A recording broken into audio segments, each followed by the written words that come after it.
Bismillahirrahmanirrahim. Assalamu alaikum students. How are you all? I hope all will be good. I am your physics instructor Afaq Ashraf. बच्चे आज हम लोग पढ़ेंगे fundamental forces.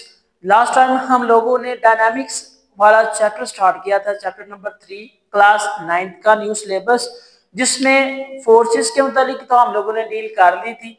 लेकिन आज की जो हमारी बात होगी वो होगी इनकी नेचर के बारे में, इनकी खासियत के बारे में। अभी तक आप लोगों ने हमारे चैनल को सब्सक्राइब नहीं किया तो इसको लाजमी सब्सक्राइब करें, लाइक कमेंट और शेयर करना मत भूलिएगा, ताकि इस चैनल पर जितनी भी एजुकेशनल वीडियोस हैं वो आप तक पहले पहुंची जा सके। तो आज का लेक्चर हम लोग स्टार्ट करते हैं।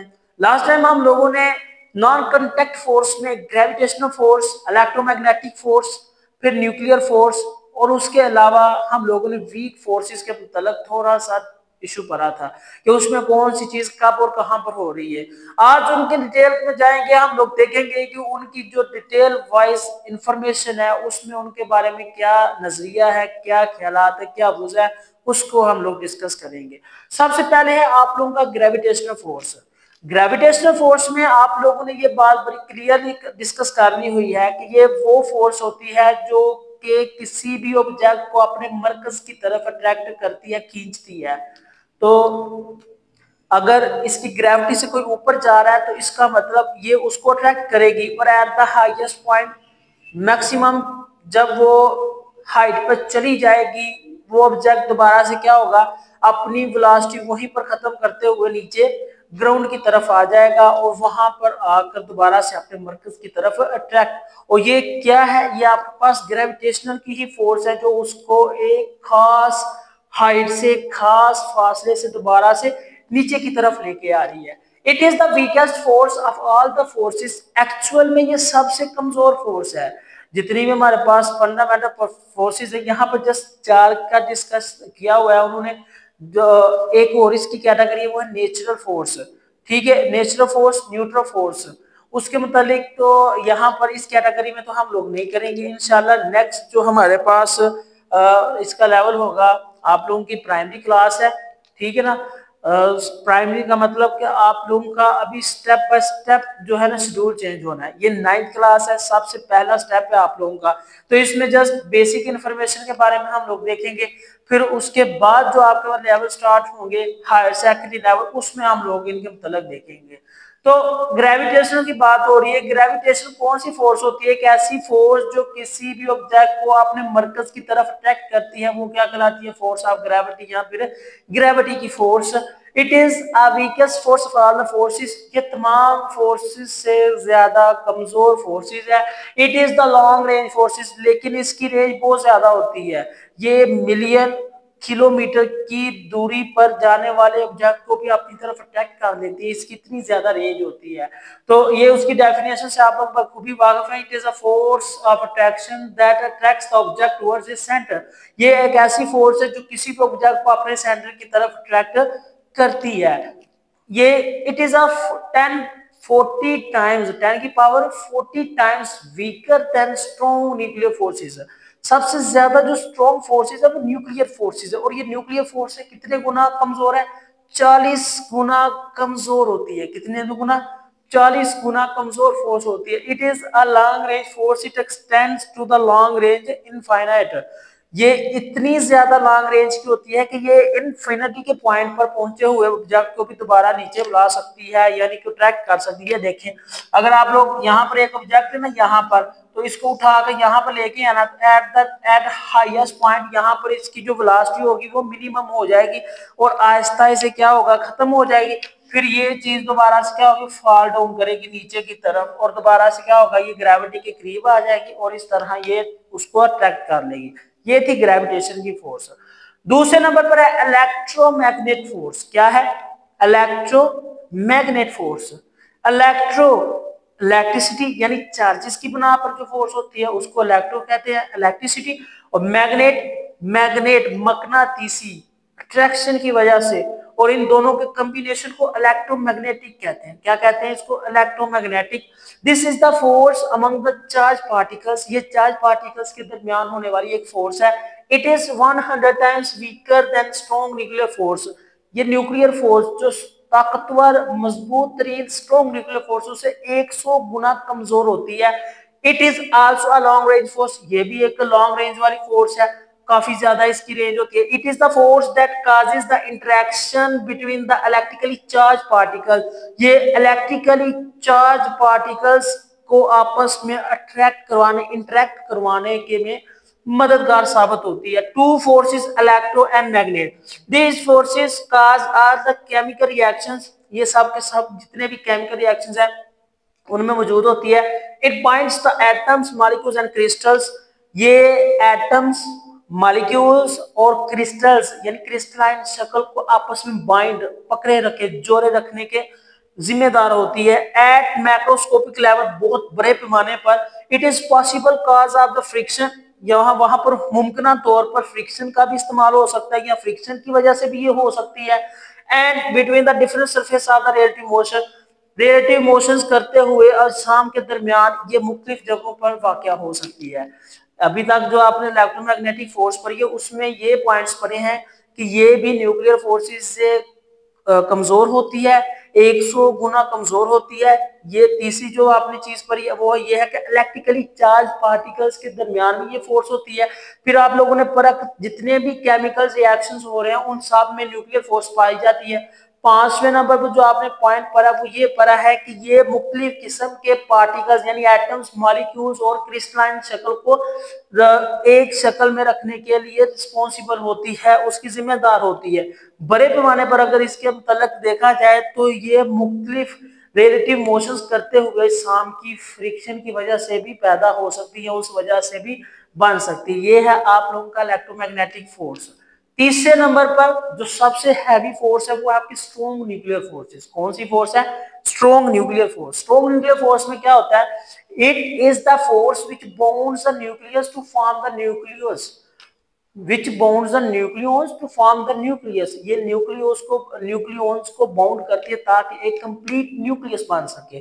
ये बहुत ही अहम और इम्पोर्टेंट डेफिनेशन है, ठीक है ना। ये डेफिनेशन आपको बुक पे नहीं मिलेगी, ठीक है। It is the force which bounds the nucleus to form the nucleus, ये वो फोर्स है जो मुख्तलिफ न्यूक्लियॉन्स को आपस में जोड़े रखती है ताकि एक न्यूक्लियस बन सके। As we know that a nucleus consist of the proton and neutron, वो हम लोग जानते हैं कि एक न्यूक्लियस प्रोटॉन और न्यूट्रॉन पर मुश्तमिल होता है। There is no boundary around the nucleus, nucleus के गिर्द कोई भी बाउंड्री नहीं होती। इट इज द फैक्ट, दरअसल ये वो फैक्ट है that there is a repulsive force between the like charge protons, protons यानी एक जैसे चार्जेस के दरमियान दफा की फोर्स होती है, लेकिन फिर भी वहां पर क्या होता है, पार्टिकल्स आपस में अट्रैक्ट होते हैं। क्यों? उसकी वजह यह है कि जब वहां पर आपके पास रिपल्सिव फोर्स है तो कहीं ना कहीं पर उस रिपल्सिव फोर्स की वजह से कोई अट्रैक्टिव फोर्स भी उसके ऊपर अमल कर रही होती है जो उनको बाइंड करके रखती है, बाउंड करके रखती है, आपस में जोड़े रखती है मुख्तलिफ शक्ल में। ये देखें, ये फोर्सेस की शक्ल बता रहे हैं कि ये फोर्सेस इस साइड को लग रही है, ये फोर्सेस इसके साइड यानी चारों कोनों पर इसकी फोर्स यहाँ पर अमल कर रही है। तो यार चारों साइडों पर जो फोर्सेस अमल कर रही है वो किस तरह से, यानी कि इस डायरेक्शन को भी जो फोर्स है वो भी उसको न्यूक्लियस को बाउंड कर रही है, यहाँ से जो पार्टिकल्स आ रहे हैं वो भी न्यूक्लियस को बाउंड, और यहाँ से जो पार्टिकल्स है, यहाँ से जो पार्टिकल्स के अट्रैक्शन है वो भी न्यूक्लियस को बाउंड कर रही है। तो ये लिहाजा हम लोग कह सकते हैं कि all side rounded area which will bound the particles in a single form called the nucleus, मुख्तलिफ किस्म के पार्टिकल्स को जोड़े रखने के लिए जो फोर्स दरकार होती है वो आपके पास क्या, स्ट्रॉन्ग न्यूक्लियर फोर्स, ठीक है। It consists of the protons and there is a, it means that there is a some attraction forces which much greater than the Coulomb's repulsive force and it is responsible to keep the nucleus together। वहां पर कोई ऐसी force मौजूद है जो दो positive charges हैं, positive charges you know that like charges के दरमियान रिपल्सिव फोर्स होती है, वो दफा करते हैं एक दूसरे की चीजों को। ये देखें, अगर ये आपके पास पॉजिटिव है ना तो ये पॉजिटिव इस साइड को और दूसरा पॉजिटिव भी इस साइड को, यानी कि मुखालिफ समत में हरकत करते हुए दिखाई देंगे, क्योंकि एक जैसे चार्जेस क्या करते हैं, रिपेल करते हैं। हम लोगों ने अपने प्रीवियस लेक्चर में देखा था। और जो अनलाइक चार्जेस होते हैं माइनस और प्लस, ये दोनों के दोनों आपस में क्या करते हैं, अट्रैक्शन करते हैं। क्या करते हैं? अट्रैक्ट करते हैं। तो लिहाजा तो यहाँ पर प्रोटॉन और न्यूट्रॉन, क्योंकि इनका चार्जेस सेम होता है, इन ये आपस में रिपल करेंगे, लेकिन कोई ऐसी फोर्स भी वहां पर मौजूद है जो इनकी रिपल्शन को भी ओवरकम करके रखती है, इनको दबाए रखती है, वहां पर अपनी बेस बनाए रखती है, जिसकी वजह से वो अपनी बाउंड्री, अपनी स्पेस वगैरह को छोड़ के नहीं जाती। तो लिहाजा वो जो फोर्स होती है उसकी जो मैग्नीट्यूड है वो इस रिपल्सिव फोर्स से ज्यादा होती है, जिसको हम लोग न्यूक्लियर फोर्स कहते हैं। आए हम लोग उसकी प्रॉपर्टीज को देखते हैं कि प्रॉपर्टीज में क्या क्या चीज है।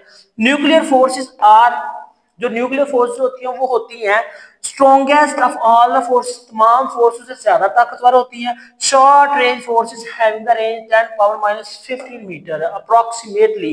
ये शॉर्ट रेंज फोर्सेस होती हैं जिनकी जो रेंज है वो कितनी होती है, 10 की power minus 15 metre. Charge independent, ये चार्ज इंडिपेंडेंट होती है, they does not depend upon the charge of the interacting particles.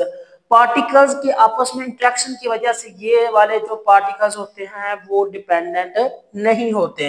Nuclear forces are spin dependent, ये स्पिन डिपेंडेंट होते हैं। स्पिन डिपेंडेंट समझते हैं ना, किसी चीज का स्पिन करना यानी कि उसका मूव ऑन करना, बिल्कुल स्पिन, जैसे बॉल स्पिन करते हैं ना, इसी तरह से यहाँ पर भी जो पार्टिकल्स होते हैं वो स्पिन, जस्ट आप लोगों ने ये माइंड में रखना है स्पिन, ठीक है ना। तो जो न्यूक्लियर फोर्सेस में जो पार्टिकल्स होते हैं वो स्पिन करते हैं, जैसे electron, proton, deuteron, neutrino extra, ये EPDN, इनका मतलब इलेक्ट्रॉन, प्रोटॉन, न्यूट्रॉन और ड्यूट्रॉन है। तो F parallel spin from a stable particles called the deuteron. एक स्टेबल पार्टिकल्स की स्पिनिंग की वजह से जो वहां पर फोर्स पैदा होगी उस जिसको हम लोग ड्यूट्रॉन कहते हैं। क्या कहते हैं? ड्यूट्रॉन की, ठीक है। उसके बाद है आप लोगों का ये, इसकी एक मजीद पार्टिकल्स की जो इसकी प्रॉपर्टी है, nuclear force turn into the strong repulsive force. Nuclear force जो है न्यूक्लियस की, वो रिपल्सिव फोर्स में कब इंटरचेंज हो जाती है? When the distance between the nucleons become greater than the nucleus diameter. जब न्यूक्लियस के डायमीटर से ज्यादा न्यूक्लियस का साइज हो जाता है तो वो जो न्यूक्लियर फोर्सेस होती है वो किसमें कन्वर्ट हो जाती है? स्पिन फोर्सेस में। ये चीज आप लोगों ने याद रखनी है।